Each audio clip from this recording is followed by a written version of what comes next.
Well, Yenzi, awesome guest today, cycling megastar, right in time for the Tour de France Femmes, Demi Vollering. She's having an incredible year, isn't she? Absolutely. I mean, in the classics, she absolutely seemed to be unbeatable. And I think she is going for the big one with the upcoming Tour de France Femmes. It's been really neat following her on her Instagram and seeing her journey to try to peak again during the Tour de France. I mean, she's going to have some very, very stiff competition. We know Annemiek Van Vlueten just won the Giro Donna. She won the Tour de France last year. Demi was second, so this is going to be a great episode. Absolutely. And maybe after the Tour de France Femmes, we gonna say, the Queen is gone, long live the Queen, because we might see a change in the hierarchy of women's cycling. And we have a special guest coming on today as well, don't we, Yenzi? Absolutely. We will be having the honor and fun of speaking to Diaa Nour, who was sent to the Tour de France by Velo. And what makes it so special is he's the first time ever visitor for the Tour de France. Can't wait to talk to him, huh? Bobby, what do you think? Oh, yeah. Getting his unique perspective is going to be fantastic because in the end, we're just fans of the sport. And to see a guy like him experiencing what we used to put our blood, sweat, and tears in for so long is going to be fantastic. So please sit back, relax, and enjoy our new episode with Demi Vollering. Welcome, Demi Vollering, to Bobby and Jens. Thank you. Well, this is great having you on. Thank you so much for carving out some time with us today. Wow. You are having one heck of a season. I mean, from basically the first or second race, you've just been on a tear. But before we dive into that, where are you right now and what are you up to? I'm now in Andorra. I do a little altitude camp for the Tour de France. So I'm enjoying my time here. I had some easy days. And after today, then I will start with some more intense trainings, but always the first days of altitude is always a bit more easy. So, and also to be honest, I was really enjoying those easy days because it was pretty crazy period for me last time. So, yeah. And you did some recon of the Tour de France stages that's coming up now. Is that correct? Yes, I did. Together with my boyfriend, we went after the Dutch Championships to French with a camper van. To see some stages from the Tour de France. So it was really nice also because it was with the camper van. It always feels like a bit of a holiday. And yeah, you're like every stage we were like standing on the course of the Tour de France stages. So yeah, I don't know. It's always giving you also extra motivation and extra energy for in the races because like when you pass the camping side in the races, you always think back of the nice time you had during the recons with the camper van there, going on the bike for some nice bread to the bakery, that kind of things, or for a little hike after training to explore the areas. And then in the races, it's a bit more easier, suffering. Well, I definitely want to talk about that a little bit later, but listen, how did you get into cycling in the first place? Yeah, I don't know. It's cycling was always already, I think, a part of my life or something. When I was really young, really like a kid, I always really enjoyed cycling already. Also because I had a nephew and then a cousin who did cycling, and I always was kind of jealous. I also wanted to do that because I didn't have older brothers or sisters. I'm the oldest at home, so I was always looking up to them. And I also wanted to do it because it was so cool. And when I was young, I did some like races in the streets with some kids from the neighbors. So it was really nice. And I just always really enjoyed riding a bike. And then I was always asking to do bike races. But I don't know, my parents always kept me a little bit away from real bike races. So first I did like this dikke banden races, we call it in Holland. It's like the real translation is fat tire races. It's on school bikes. And it was always organized like before the criteriums from the men's or something in Holland. So I did a few of those, and it was really nice. And sometimes I won, sometimes not. Once went to like the Dutch championships for like this fat tire races. And then I had like a mechanical, so then I was really pissed. And yeah, I always had this like this little stubborn kid in me who always wanted to win the races. And once I was 16, I really back to do real road races, and then finally I started with real road races. And I really enjoyed it. I also did speed skating next to winter, and actually when I was 16 or 17, I had a really good season with speed skating, and then I was more focused on speed skating. Also, I did school, of course, next to it. So then my focus shifted more into speed skating, and I did flower school, so I was also more focused on that. And then cycling went a little bit more to the background, but then in the end it came all back. We have this fat tire program in Germany as well. It's called Fat Tire. Yeah. It's a great start for kids in a safe, easy environment to start cycling. But now that you mentioned you did a lot of speed skating, I hope I pronounced it right. Did you ever had a chance to participate in the Elfstedentocht, that big long race you have in Holland? No, it never was there anymore. Since like I think the year I was born was like last time maybe or something, but it's already for a long time. It's not like organized because it's not cold enough in the winter, or like sometimes it is, but then the ice is still not big enough because it's so famous in Holland that if it's there, the race, so many people will come there that it's actually not really possible to go all on the ice. So I never did it. Maybe give our listeners or viewers a quick explanation. It is Elfstedentocht. It means 11 city tour, right? And it's 170 kilometers long, all on ice in the grachten, in the canals you have in Holland. Yes, it's in the north of Holland, and like in the winters when it's really cold, then the lakes all get frozen in the rivers, and then we have like this this big loop through 11 cities in Friesland, in the north of Netherlands, and it's really famous. And also you have some good movies from it. It's typical Dutch speed skating on nature ice. So it's so cool. And like last year we had nature ice, and then you can go like on the lakes and on the rivers, and then you can do your ice skating there. It's super cool, and I love it so much. So I was really happy last year that I was finally in Holland when it was again there, because it's not so often anymore. So it's also pretty special if it's there, because also this time it was only 3 days that there was ice on the lakes. I have a buddy who is the national coach for the USA ice skating, speed skating team. And, it's summer training, so a lot of his social media stuff has the ice skaters out there on bikes.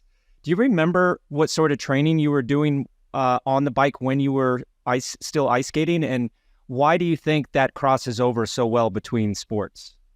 Good question. When I was doing ice skating, I was for sure also on the bike, and also I did the road races. But I also my season started really late because till beginning of April, I think, or something. I was still on ice rings, and then only then I started to ride my bike. I did not so much in the winter on the bike, but like if you see the pros now, the ice skating pros now, they do a lot of training on the bike, and also a lot of other trainings for sure. But it's also a lot of leg work for sure. So I think this is something what's important also for sure in cycling, but also you use a lot of core, and I think a lot of people do underestimate how much core you use on the bike. But for me, it's also really important on the bike.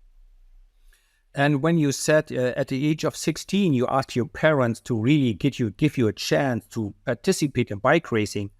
Back then, probably Marianne Vos was probably already 5 times world champion. Was she a hero for you, or were you ever inspired by another cyclist or another sports person in your life? Or you always liked cycling because it's great? Yeah, no, I was not really following cycling on TV or in the newspapers or something. It was actually more my younger brother who was always into following cycling, but me not. I really enjoyed to do it myself, but yeah, I was not so interested what the others were doing, and just more focused on riding a bike myself. So I never really, for sure I knew Marianne Vos, but I was never really a fangirl or something. Never really, how do you say it? It was not really that I was inspired by her and that I wanted to do then bike races, but more, yeah, I just really love to do it myself also. But Dutch women's cycling has been a powerhouse for years, decades. What do you think, what are you guys doing in the Netherlands there that seem to create generational champion after generational champion? I mean, you're continuing this trend of Dutch dominance. Yeah. That's always a really good question. I think first of all, like Holland is really bicycle minded. So when I was a little kid, I went already to school on the bicycle. It was 7 kilometers for me to like school when I was age of 10 or even younger. In the beginning, you go with your mom, or like my auntie went with us sometimes on the bike to school, and then you go on the bike to school with this group, and later on, you can go by yourself. And when I was doing flower school, for example, it was 16 kilometers on the bike, but I just went on the bike because it's the easiest transport in Holland, I think, and everybody does it. So I think, yeah, that's one of the biggest things for sure, that Holland is so cycling minded. And then also I think you have like a lot of clubs in Holland where you can join to cycle, but also some smaller races, some club races, and that's for sure also really good to do. And then you have a chance to have a taste of cycling, and then you also can grow better maybe into cycling. So I think these are things, what we have in Holland, what's good for sure. But I think also you see now, like for example, Italy is doing really good in cycling, and they also really grow as a nation, I think. So it's also interesting to see the other countries grow. And so since you started early with cycling, the Fat Tire program and so on, when was the first time you realized, hey, I can be good at this, I can make a living out of this, I could be a pro bike rider? When was the first time you realized, I think I'm actually really good at this? That was actually later. When I did the Fat Tire program, for sure, then I really loved it, but I never would have think that I could make a living on it, because I was just a kid and just enjoying it. But then actually, when I had this really good year into in ice skating, after that I had a really bad year. I could not reach my personal records, and that was very frustrating. And that year I also learned to know my boyfriend, and he was a rider for the Elites Without Contract. So he did also some bike races, and then we went together to the Ardennes for some weekends of training there. And then I did longer trainings, what I never did really do before. So that was all new for me. And then I was completely broken, and at one point also completely empty. I had like a hunger flat, everything. I was almost crying uphill. I could not do it anymore. So he was pushing me. And then we came home, and then the next morning I wake up and I say, okay, we go again. And then, I went again for a long ride. And then he said to me, like, if you can now do already again a big ride, then you recover so fast. You have so much talent. If I was you, then I should stop ice skating and focus more on cycling. And then in the beginning I said, no, fuck you. I will not do this, because I loved ice skating too much, and I really thought it was meant to be. But then this year I had really a bad year on the ice. So then I thought, maybe he's right. and then I shifted more back into road cycling, and then it actually went really fast. I started to train with a trainer for cycling. And then the next year I had already a contract with Parkhotel Valkenburg. So actually then it was when I started by Parkhotel. The first year I was already on the podium in Liège. And there was actually that I thought, okay, I think I can be really good at this, and I think I can make a living from this. But that first year I realized, okay, this is really something for me, and I think I can be really, really good in this. Well, we can confirm that you are really good in this. You've come a long way for sure, but you've been successful for years now. But your season this year has been nothing less than dominating. You know, in the spring classics, you won almost every single one. I think I wrote it down from March the 4th to April the 23rd, from Strade Bianchi through Liège, Bastogne, Liège. I think you raced 9 times and won 6 or 7. So like that's pretty darn good. But what do you think, with all the success and winning Liège, Bastogne, Liège in the past as well, what did you find, or what is working, what is clicking for you? Because you went straight from the dominant classic season into the stage races, and you're just clipping along. You just won the Dutch National Road Championship, and you're heading towards the biggest race of the year. But what is different this year, you think, for your consistency throughout the season? I think it's a little bit of everything. I grow, like I became better physically, stronger. Like my engine is bigger, and that makes also that in the races I have more space to think, and that also makes that I understand races better during the races. So it's everything. So mentally I'm stronger, physically I'm stronger. It's kind of like a circle, I think. And also, like, one of the biggest things what I learned, I think, is really getting to know my body. So I know what is good for me now, where my limits are, and also, like, since this year, Anna's fully my trainster. Last year she was already, like, together with my trainer before. She did my trainings, but Anna was always really pushing me to learn about the trainings I did. So I needed to learn why I did trainings, or why sometimes you can better do not do your efforts. And then when you start to understand this also better, you start to learn your body better, the trainings goes better, you have much more better days on the bike, because you don't go too much over the limit anymore.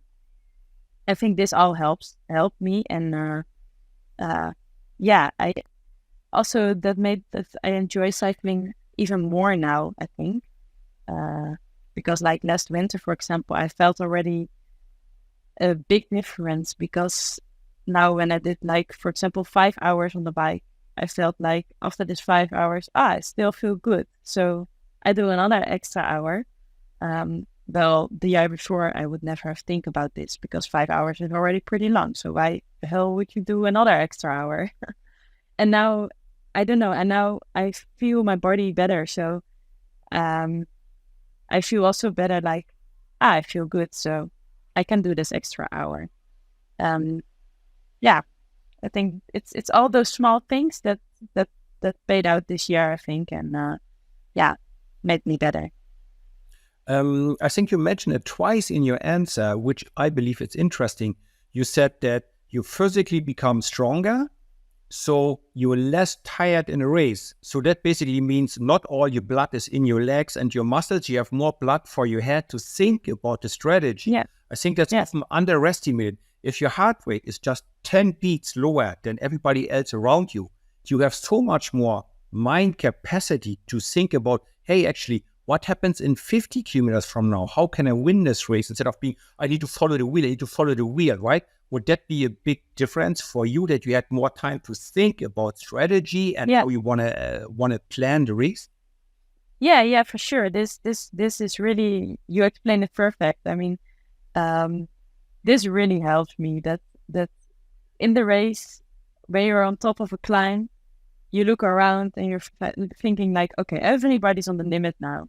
Now I need to go. And then you just go. And then, then I don't know, everything is much more easier now or something. It goes more automatically. Also, I'm way more into the races, like really more in the moment, where sometimes last year I was more looking already ahead of the race. So then, for example, on Liège, Bastogne Liège, I was coming to the bottom of the La Redoute, and then I was thinking, oh, I cannot go too deep because I need to save a little bit for the sprint if it's becoming a sprint.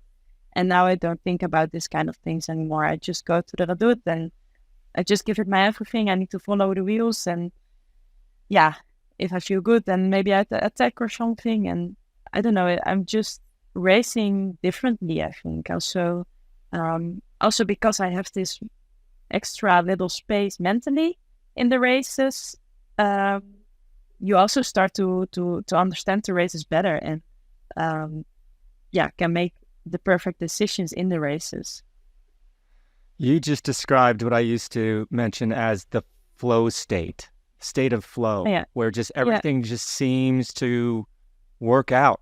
You know, that even climbing the stairs in the hotel, you're just bounding up them 2 or 3 at a time, when most of the time you're basically holding onto the guardrail or waiting to take the elevator to go up. But it's not just you. It's your team. It's your teammates. It's your team management. Tell us a little bit about what's making this year so special from that standpoint. I think for sure it made a big difference that we won already like the first races. I don't know. Also, the pressure is immediately gone and everything just flows and goes perfectly. And I think also it helped a lot that like last year in November, we went with the whole team to California to Specialized. And there we did 3 days of bikepacking. And that was so nice because there was nothing else you did. You went in the morning on the bike, went from A to B. We packed our bags out there, put the tent up with your teammates, and then you sit around the campfire because there was nothing else. And then we had just so good time there. I think this really brought us really close. And I think also this year we have some really important riders extra now, like Lorena Wiebes, Misha, or Femke. We have all these different type of riders, like the younger girls, for example, like Misha and Femke and Barbara, who came join the team this year, are really like fresh blood, and they are so motivated to work like so hard. And those riders are so important for a team because this is also kind of, if they start already the race early, if they attack already from kilometer 0, then a whole team is so motivated because they see their own teammates up on the road and they're like, okay, we go for it today. So this type of riders are so important in a team, I believe. And I think maybe last year we missed a bit of those type riders, but this year I have the feeling like our team is super all round. We have from every kind of rider, we have a person. So that's really helpful also. And your staff, the staff that you have on the team, you kind of mentioned it, and maybe the non-cycling aficionados wouldn't have caught up on it, but you mentioned that Anna van der Breggen is your coach. She's also de-essing on the team with Lars Boom, and the whole team was started years ago by Danny Stam, right? Tell us a little bit about those three people in particular that have built what you ladies are living right now. Yeah, for sure. They're all really important for all the successes. I mean, before the races, we make some team tactics, and mostly they're the persons who makes the plans. So they're really important for sure. And also, Danny is really good in keeping everybody happy in the team. So I think this is also really important, especially if you have a team with a lot of winners. It's really difficult to keep all the riders happy. And I don't know how he does it, but he does it. And it also works because a lot, and also with a lot of different riders. So this is really nice and also really important for the team. And also all the teammates, all the riders, all are really motivated because they know they can have a chance. And that's also really important in a team, I think. If you know you have a chance in a race, it's also a bit more easier, I think. And if you always need to work for the same person over and over every race again, I think it's much more harder.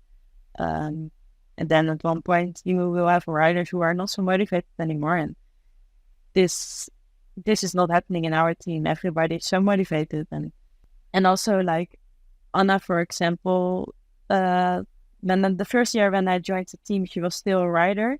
And now she's my coach and also my DS. So it's really nice to have her behind me in the car, but also I learned so much from her outside of the races, like the trainings, for example. But now with TTs, I'm more focused on the time trials also.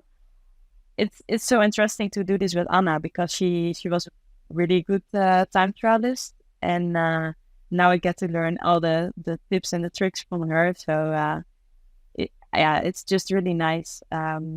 Also because she's sitting in the car and she knows exactly what's going on in the mind by the riders. So if you're solo, for example, on the road, the moment you think like, oh no, it's still so far, she's like, okay, everybody is hurting now. They're stopping a bit in the back, and I don't know. She says exactly the good things on the right moments in the race in your earpiece. So this is really important for the riders and really nice. And Lars Boom, it's the same for him, of course. He is also so he was so a good rider, and now he's our DS, so we can learn also still so much from him, and that's super nice. And also you hear also by Lars, for example, he's always so motivated and really really focused in the car. It's really nice always. For example, all the Flanders classics, he knows all the roads so good. So then you say, okay, this climb is coming, we go left and then small, and it's very important for us that we have somebody in the car who knows what's going on and helps us going through the races. We'll be back after this short break. Now back to our chat with Demi. You mentioned the experience Anna van Breggen has and the time trialing.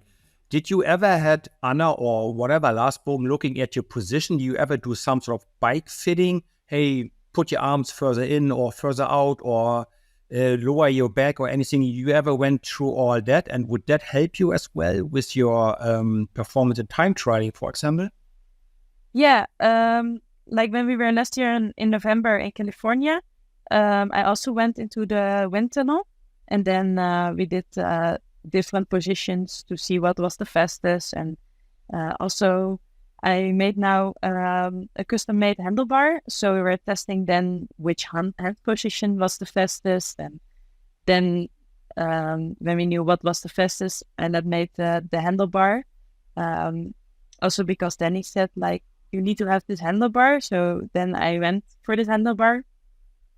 And then I do trainings now also on the TT bike, and like a lot of different stuff on the TT bike, and that's super nice because Anna is giving me this training, so like a lot of cadence difference on the TT bike, or like over under efforts, or like longer efforts with like this speeding up to a higher power for 30 seconds, all these different efforts, and that's really nice on the TT bike, because I think because of doing, like, for example, different cadence practicing on the TT bike, you really can find the perfect cadence you like in the race. It's a lot of work I do now on the TT bike, and also with a lot of help from other people around me. I am so jealous of you guys and girls that have those 3D printed handlebars for your time trial bike. I mean, that was what I always wanted, because I always felt like the most important thing on a time trial bike is the cockpit, is that handlebar setup. And if you're comfortable there, you're going to be more powerful. And if you're more powerful, you're obviously going to go faster. So that's awesome. But let's talk a little bit about eventually getting to the Tour de France Femmes here. You had a very dominating spring campaign. Then you switched over to the stage races and was continuing to do well. Like I said, you were national road champion as well. But guess what? There's another race going on right now, a pretty big race, the Giro d'Italia Donne. And you're talking to us. You're not at that race. So tell me, why? Yeah, like, first of all, I cannot do everything. I mean, I would like to, but I needed to have a bit of a training period now. Also, I choose for this because I still want to be good in the World Championships, and that's pretty short after the Tour de France. And the block, Giro, Tour, and the World Championships is a lot, and I don't want to risk it, because I want to be on my best in the Tour. In the Giro that can happen so much for sure, but it's also difficult because there's in between only 2 weeks, so it's difficult to maintain the form you have, for example, in the Giro to the Tour, or if you come out of the Giro, you cannot do much anymore form wise towards the Tour. And I like to have a big training period where I can really focus towards my goal. Also because it helps me mentally. If you train hard and only focused on training, eating good, sleeping good, resting good, and so on, if you're then on the start of the Tour de France, you know, okay, everything went well. Now I'm totally ready for it. And then, then you only have to race, and hopefully it's enough. Well, I guess in training, you control your environment. You can time your efforts at the minute, at the second. In racing, you depend on what the peloton wants to do. But now coming to the Tour de France, and you did some recon, can you share the secrets with us? What are the important stages, and when would we see you attack? On a certain stage, or you believe every day is just super important? I really believe every day is really important, because I saw some stages now, and the stages I saw are really heavy. And like, for example, stage 1 is starting maybe a bit boring, maybe a bit flat, but then in the end, we have a big climb suddenly, and then on the top of the climb, it's only 10K or even less to the finish. So stage 1 is already really interesting. And then stage 2, on paper, it looks kind of flat, but then we have more altitude meters as we have on the day of the Tourmalet. So this is also a very interesting stage. I think this will be a really hard stage. Actually, every day is a lot of climbing. For example, stage 3 is a lot of small roads, the whole time twisting, turning, and never flat. You need to be focused from stage 1 till the very end, because it can happen everywhere, or you can lose it everywhere. You can never lose your focus, that's for sure. Yeah, the Tour de France is a special character. You know, it can be totally pan flat on the profile. Everyone thinks it's going to be easy, and it turns out to be the day that decides the race. But on paper, the stage 7 up to that finishes, you go up through La Mongie and you finish on top of the Tourmalet, which, Jens, we did that way back in 2004. So it is tricky. And you do the Tour of Col d'Aspin prior to that. So break down a perfect scenario for you on that most important stage. I mean, it's the penultimate stage, so you only have the time trial after. But I'm sure this is the one that you definitely reconned, correct? Yeah. Camped on the side of the road in your camper van with? Tell us a little bit about that stage. It's a really nice stage. First we do Col d'Aspin, and then you go this downhill and the kind of valley roads, and then you go left directly up to the Tourmalet, and then I think it will be fireworks. I hope it's all over the road there, and I hope for sure I'm informed. That will be for sure my most ideal situation. It's a hard climb, it's a long climb, and when I was reckoning it was also strange weather there when I passed the finish. So I think that was only 4K under the summit. There was suddenly a lot of headwind there, so this also can change a lot in the race. If you have still someone hanging on your wheel, that's not so nice. So yeah, you want to be alone, I think, and I think that's the most important, that you're good that day. If you have an off day there, then you have a big problem, I think. Did you experiment a little bit with gears? I know that the boys would be probably use a 36 to probably 34 or 32 in the rear. In this year's Giro d'Italia, Primož Roglič was the first person ever using a negative gear. I think he had a 30 or 34 in the front and a 36 in the back as the biggest gear. What type of gears are you expecting on the Tourmalet? I think we do not have really something special. I think we have on the back 32, I think, in the race. I don't think we will do something special there, because I felt this now on my bike, and I did not have the feeling that I needed to have more gears, for example. Also, this is what I'm used to, so I feel comfortable with this.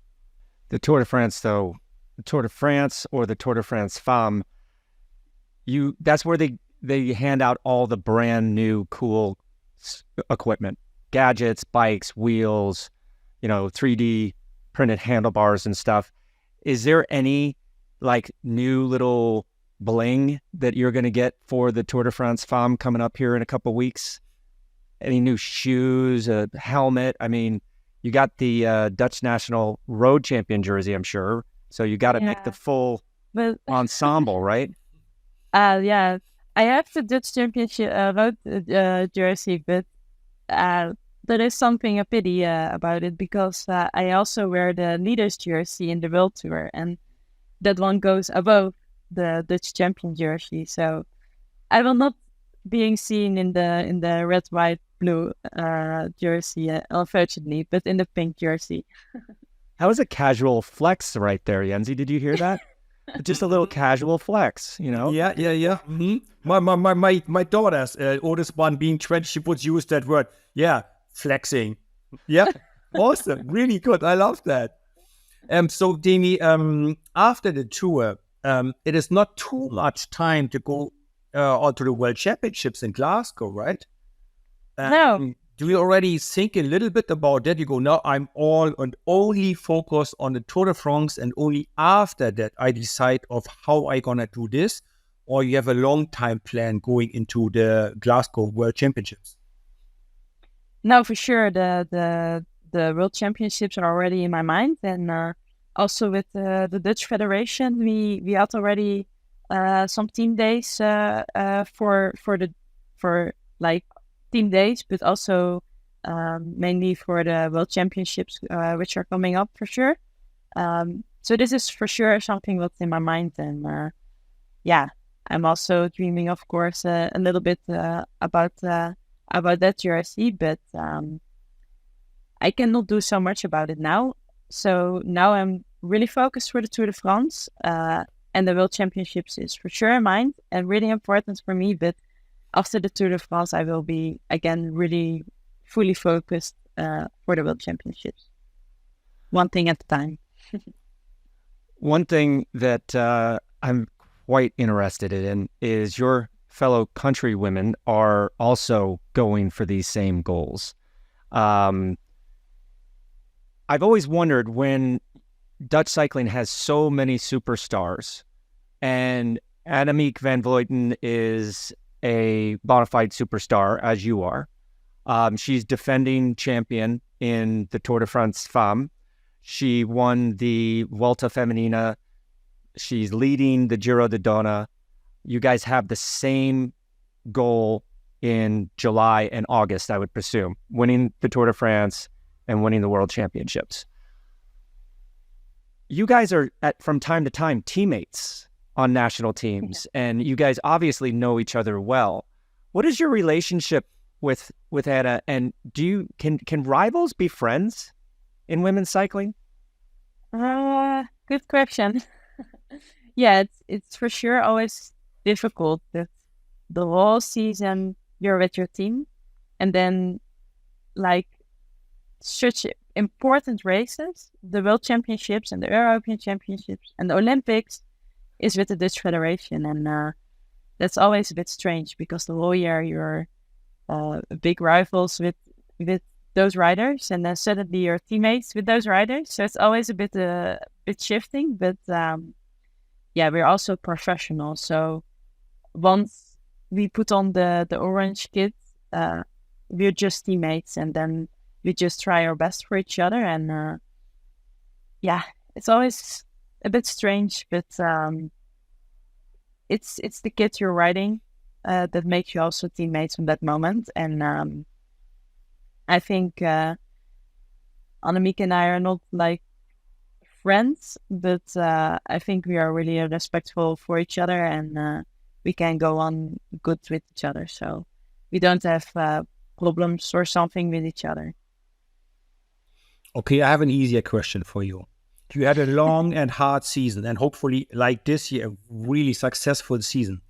You're going to the off season, the first week after racing and training and showing discipline. What do you do in the first week after a season? You go ice skating, you eat ice cream, you don't do anything at all. What makes you happy in the 1 week you have off? Last year I went to the wedding from my teammate Elena Cecchini with Elia Viviani, and after that we went to Sicily for a holiday, and there we did a lot of nothing, a lot of enjoying on the beach, eating a lot of nice food, ice cream. I really enjoy to do some hiking and to exploring the area where I am at. I really love to see the world. So also in Sicily, we were like traveling a lot, always max 2 or 3 nights at the same place, and then we went to another place. And I really love this because you see so much, and I think the world has so much to show us. So I also really enjoy to explore all of this. And for example, going with the camper van, I can really enjoy. So I need to see what I will do this year after my season, but I look forward for a nice holiday on the beaches, or maybe going with the camper van somewhere so that we can bring our dog and doing some nice hiking, for example, in the Dolomites or somewhere else where they have nice mountains. It can be so much different things, but I really love to be like free outside. Well, Jens goes with these easy questions, but I have this other one that is back in the hard category, I think. Thanks, Jens, for throwing me under the bus there. Being the number one ranked rider in the world comes with a lot of responsibility. You are looked up to as one of the leaders in the peloton, right? And I know you weren't in that race in France that was canceled because of safety concerns. I know that you weren't in the Giro Dona where the TT got canceled because of poor weather. But I'm just interested about what your take is surrounding security at the races in the women's peloton. Do you feel safe? Yeah, most of the time I feel safe. I think sometimes you have strange things, but I think this is also in men's races. Sometimes you see also in the Tour now with this sprint stage 2 days ago there was also a lot of discussion going on. So I think this discussion will always be there, and it's always also really difficult because we race on normal roads, and there are also always a lot of things you do not expect sometimes. But that's part of racing also, I think. And I think we need to be really aware and also really need to do all our best to make the races as safe as possible. Because what happens in the Pyrenees in this race by the women, that was really not possible. I can really not believe that something like this was possible. And I think it's really good that it was cancelled, because it's the most important thing, that it needs to be safe. And then, it's really sad for a race organizer on the other hand, because a little bit smaller races are also really important for the women's peloton. And you see now multiple races getting cancelled. Also in Belgium, this stage race for us was cancelled because they had not enough money or not enough to make it as safe as possible that they could let it go. But I think that's really a shame, and we also really need the little bit smaller races. So I hope this is not something that will continue, and I hope in the future those things will not happen anymore. I have a follow-up question on that. The women's calendar, now that the women's Giro d'Italia overlapped with the men's Tour de France, where there's a lot of attention on the men's Tour de France. The women's tour is right after the men. They start and finish on the same day. Do you think it's a good idea? And if you would have, let's say, the magic touch one time, would you then say, okay, I want all 3 women races starting at the last weekend of the men's race? You would have a completely independent from the men's races? Or you think we should have the last week of the men's race should also be our Giro d'Italia women, our Tour de France Femmes? If you could decide with a magic touch, what do you think would be the best? What do you think would you love the best? I think like this, what we have in the Tour de France now works really good.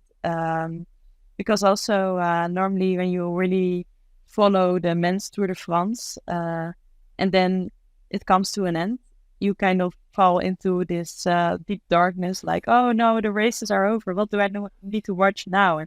And then there's women's cycling luckily, and then you can watch women's cycling. So I think this is a really good solution. And like maybe it's a good idea to also put the women's Giro after the men's Giro. Maybe that's a really good idea. Also for our calendar, it's maybe a bit more better doable then. But for example, what they have in the classics, we also see that this really works with the Flanders Classics. this is really good that the men start in the morning and we after them. For us it's late, for them it's maybe early, but this is really nice because everybody is putting on the TV for the men's, and then the men's are finished, and then they continue with the women's, and the other way around works not so good, I have the feeling. So it's really nice if we are after the men's, I think. Yeah, that's a good point. Good point. Well, listen, one last question from my side. You know, your coach Anna, she retired, a year and a half ago, so she was in her very early 30s. Annemiek is 40, and she's still racing. You're only 26. There's a lot more in front of you than behind you. So what are some of your goals and aspirations for the future? I have a lot of goals. For sure, and I want to win more jerseys in the future, as well in stage races as in championships or Olympic. The Olympics are also really big goal for sure. But also like time traveling, I'm exploring more myself now. So I also really enjoyed like this championships. I became second, but I kind of liked this time trial. I could enjoy it. So that also gave me a lot of confidence for the future, and I also look a lot forward to improve my time trial skills. Okay, I have a super light and totally out of context last question for you. Bobby already is laughing. He's afraid already. If you could choose one superpower, what would it be? To give you time to think about it. I would take teleportation because I could do the podcast. Then I would go like this, be back home with my kids and my wife, kiss them goodnight, be back here and be able to work. So teleportation would be my superpower. Now you have 20 seconds to think about it. What would be the superpower you would like to have? Oh yes. Be invisible, you could be flying, whatever, anything. I think it would be something like that. I could explore more,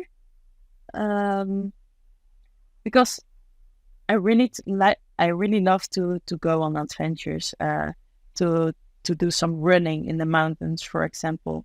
But sometimes it's not possible with my training schedules, or you're having races, so you're laying on bed in the hotels. But meanwhile, you're in such a nice country, such a nice area, and then I just wanted to explore like the mountains, what is behind the hotel. But I cannot do this because the next day I have a race, for example. So maybe also something like teleportation, that I can also lay in my bed, but also see what's on the top of the mountain there. So enjoying the view or something like this. Maybe something like this. Yeah, or control time. You'll be able to stop time. Said, okay, Yeah. I want tomorrow to be next week, and then now I have 1 week time to explore. Yeah, exactly. Exactly. That would be great.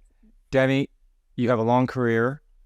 Take the time to go for that walk up that mountain. Even if you have a bike race, I swear to God, there's so many times where I was stuck in my hotel room or thought, hey, I got to stay off my legs, and I could have done something that I regret not doing now. So, of course, run that by your coach.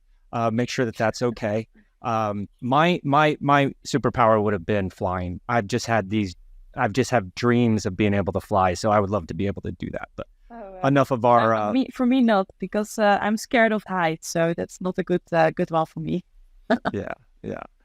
Well, Demi, thank you so much for coming on Bobby and Jens today. It's been an absolute pleasure. Good luck with your final training block, time trial training block prior to the Tour de France Femmes and the World Championships. And we look forward to having you back in the future someday. Yeah, thank you. Thank you so much for asking me. Well, that was a great chat with Demi Vollering, but we have a special guest today, on the ground correspondent for Velo, Mr. Diaa Nour. Diaa, welcome to Bobby and Jens. Thank you. Thank you both so much for having me on. Man, I tell you, we're all fans of the sport. Jens and I actually raced the Tour de France, but this is your first experience in the Tour de France. How's it going over there on the ground? It's absolutely incredible. I mean, it's blowing my mind. I thought I knew what to expect coming in just because I watch it so much, right? I've been watching it for decades. But it was completely different, right? And I think I actually thought about it. I came to terms with it. When I watch it on TV, I'm watching the riders, every pedal, the replay of the replay. We're watching every second of it. And then, they intertwine some of the crowds. Well, it was completely the inverse this time around, right? I'm in the crowd. I'm with the crowd for hours on end. And then the peloton comes by in a split second and that's over. So instead of seeing all the pedaling, I'm seeing really I'm immersed in the culture. And it's something I've never experienced before. And I really highly, highly recommend it to anyone who hasn't tried before because it has a sense of community. For example, when we're watching it on TV, I am seeing every stat, every watt, every kilometer. I know exactly who's winning. When you're going through these small little towns and there's 10,000 people pinging the same cell spot, you may have 4 bars. You're not getting anything. And so you're literally asking people do you know what's going on? Oh, wait, you have service? Tell me, what's the split? It's just such an incredible feeling of, that I just didn't expect that. So super happy to have come down. So what do you think? What impressed you more? The size of the organization, 3,500 people moving every day, whatever, 3,000 vehicles moving every day, or the passion and the amount of spectators on the side of the road? I cannot believe, it was, besides Formula One, which has plenty of times between races to move things around, I could not believe the amount of logistics it takes to put this tour on, day in and day out. Thousands of trucks, the caravan, it was equipments for days. And you know what? People enjoy themselves at the tour. They like to celebrate and vibe a little bit. How we don't have just dozens of accidents an hour is beyond me. It's, we hear of the occasional fan interfering. I'm surprised we're not hearing it every minute. It's unbelievable how they're able to put this tour on so efficiently. That was the wildest thing for me. So Diaa, what stage did you get there? How you've been there a week, I believe, right? Yeah. So I went to, the first one was Burgos, which was amazing. And then it went into the mountains. And then today was my last stage, was the TT. And I have to tell you, probably Grand Colombier was my favorite stage, of the tour, just because I actually got to climb it. We went a little bit earlier and the fans are already completely lined up. I got cheered. I got, water squirted on me. I stopped for a fondue on the side of the road. You have plenty of beverages offered to you. People are pushing you up and they're encouraging you. It literally feels like you're in the tour. They're 2 inches from your face, screaming at you in the best of ways. So tell us a little bit about how you get around in the tour. You must have a credential if you're riding on the roads, right? That's interesting. We did not have credentials, right? And so that made it a little bit challenging. I'm not going to lie. We're very lucky that we had, my fiance was supporting us and she's incredible at logistics. And so she hashed this thing out perfectly, but you have to come prepared. So we knew what roads were going to be closed. We knew where we needed to be at what time. And we still, by the way, still had some issues, not once, but twice. Waze, the official, tour, whatever the GPS of the tour, took us up, this literally single track dirt trail. And we have a minivan and we're hitting boulders left and right. And so it wasn't flawless by any means, but it does take a lot, a good amount of preparation. Now, that being said, I think the tour and their website and their app does a fantastic job telling you exactly what is going on. For example, and I don't know, again, I'm a first timer, so you're probably like, yeah, everybody knows this. I didn't know what the caravan was. So if anybody's listening, doesn't know what the caravan was, it's the most amazing thing ever. It's literally a circus that happens an hour before the riders come through, and you get everything thrown at you from, French sausages to literally Perriers. And they really hype up the crowd. But they'll tell you, if you stand here, the caravan will be here at 3:42, And the first riders were going to be there at 4:30. And guess what? It's almost down to the minute. So they do a very good job, helping you navigate this circus. It's incredible. I have a double question. First question. Have you had the chance to see the last riders coming through the gruppetto with the sprinters and all that on some of these stages? I did on one, yes. Alrighty, good. And now, second question. Have you ever seen anybody looking so tired than these riders in your life? I literally looked at my brother and said, I guess that's it for these guys. They're quitting today. And then they come back the next day. I couldn't believe, there was just every sort of fluid coming off of their faces and their mouth. And they looked like, some of them keeled over. And I saw a guy just keel over after the finish line, but he was at the start line the next day. And those are the things actually, again, that you just don't see when you're watching it on TV. One of the funny things that you just reminded me of is you were mentioning certain climbs. I remember the stage of the tour by the winner because, we're getting this Super Bowl every day for 21 days. And I kind of forget what climbs were in what stages. But of course, you remember the guys that won and the drama that played out. So of the last 7 or so stages, what is your biggest takeaway as far as a personal result? We had Pello Bilbao win, Philipsen won another stage, Izagirre from Cofidis, Kwiatkowski, and then Rodriguez from Ineos, Wout Poels the day before yesterday. Yeah. And then today was one of the, if not the best time trial I've ever seen, with Jonas Vingegaard winning. So I hate to say the obvious answer, right? The obvious answer is today, Jonas. The crowd couldn't believe it. When Jonas almost, and I'm going to say almost, got up to Tade, they started, you could see both cars in certain straightaways. The crowd was going bananas. And I think nobody expected this today. So to me, that was by far the greatest performance. And I think it may go down as one of the best of all times, right? You guys are the experts, but from the sidelines, that's what it felt like. So I guess I probably know the answer already. Will we see you back next year at the Tour? Oh, absolutely. Again, on the sidelines, I'm not planning to join the peloton, but at the sidelines, absolutely. In fact, I would make this a yearly trip for sure.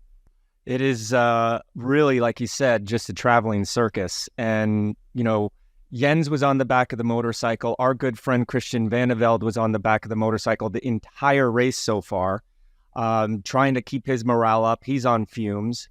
But, is there any other sporting event that you've been to around the world that has this sort of energy?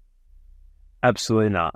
Not for this long. You mentioned the Super Bowl, which I've been to, sure, but that's a one-day event, right? And the energy was fantastic.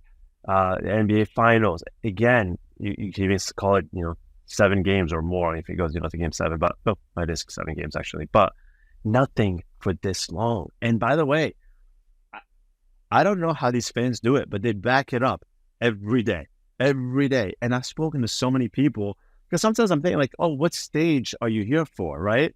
And they're like, all of them. And I've heard that answer over and over again, right? I'm like, what do you mean all of them? You're coming out with this energy every day. And yeah, we took the whole month off. This is what we're doing. It is the greatest sporting event I have ever attended. My only wish is I literally could stay the whole month.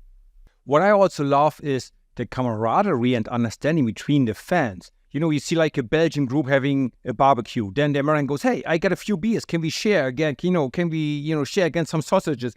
The Dutchies, the British come, hey, I got something. Hey, I got something. Let's do this barbecue together. The peaceful, the understanding between the fans, the camaraderie. Hey, I help you out with this. It is fantastic, right? Or what's your experience with that? Oh, 100%. 100%. I couldn't agree more. There was sharing a culture, sharing of foods. And even there were thousands and thousands of us climbing. I never ran out of water. I never ran out. I was offered something maybe every 30 to 50 meters. Somebody would offer me something, including, like I said, fondue, which, by the way, I did stop to have some. So, you're absolutely right. Well, Diaa, I am so stoked that you got to experience this for yourself and share it with all your fans on Instagram, to share it with all the subscribers at Velo. Thank you for doing that. Thank you for coming on, Bobby and Jens. And we're gonna have to have you on again here in the future, because I like your vibe, man. You bring a good little experience to the Bobby and Jens podcast. It would be my honor, guys. Thank you so much for having me on. Well, that's all the time we have for this week. Huge thank you to Demi for being our guest, and for Diaa Nour for giving us his insights from the roadside at the Tour de France. Thanks for listening, and please give us a 5-star review and share us with your friends. The show was a Velo production in association with Shock Giraffe. The producer was Mark Payne, and this episode was edited by Kurt Warner. Follow us on Twitter and Instagram at Bobby and Jens, and please share your cycling stories with us. July is the biggest month in our sport. But what's your favorite memory of the Tour de France or the Tour de France Femmes? Please let us know on Twitter or Instagram at Bobby and Jens.